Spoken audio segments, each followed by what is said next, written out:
बिहार चुनाव में महागठबंधन की हार पर दीपांकर भट्टाचार्य का बड़ा बयान, नतीजों में दिखते हैं एसआईआर के दाग। बिहार विधानसभा चुनाव 2025 के नतीजों ने राजनीतिक हलकों में नई बहस छेड़ दी है। भाकपा माले लिबरेशन के महासचिव दीपांकर भट्टाचार्य ने चुनाव परिणामों को बेहद अस्वाभाविक बताते हुए कहा कि इसमें एसआईआर के दाग साफ नजर आते हैं।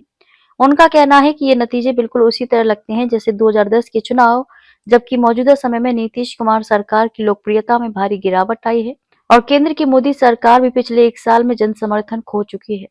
ऐसे में इस प्रकार के परिणाम जनभावनाओं के अनुकूल नहीं दिखते। पूरे मामले की गहन समीक्षा करेगी पार्टी, दीपांकर भट्टाचार्य। दीपांकर भट्टाचार्य ने कहा कि पार्टी इस पूरे मामले की गहन समीक्षा करेगी और परिणामों से जुड़े सभी पहलुओं को ध्यान से समझेगी।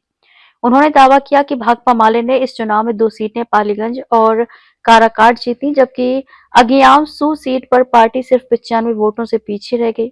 वहीं 3 अन्य सीटों बलरामपुर, डुमरांव और जीरादेई पर हार का अंतर 3000 से कम रहा। उनका कहना है कि लगभग 3% वोट शेयर के साथ पार्टी ने चुनौतीपूर्ण परिस्थितियों में भी मजबूती दिखाई है। पार्टी जनता की सेवा के लिए समर्पित भट्टाचार्य ने बिहार की जनता का आभार व्यक्त करते हुए कहा कि उनकी पार्टी और भारत गठबंधन के प्रति लोगों का विश्वास भविष्य में भी लोकतांत्रिक अधिकारों की रक्षा के लिए ऊर्जा देता रहेगा। उन्होंने कहा कि पार्टी जनता की सेवा, उनके अधिकारों की सुरक्षा और देश के संवैधानिक आधार की रक्षा के लिए पूरी प्रतिबद्धता के साथ काम करती रहेगी। हर विधानसभा क्षेत्र में काटे गए लोगों के नाम जियाउर रहमान। समाजवादी पार्टी के सांसद जियाउर रहमान ने भी चुनाव आयोग पर गंभीर आरोप लगाए हैं। उन्होंने दावा किया कि एनडीए की जीत में सबसे बड़ा योगदान चुनाव आयोग का है।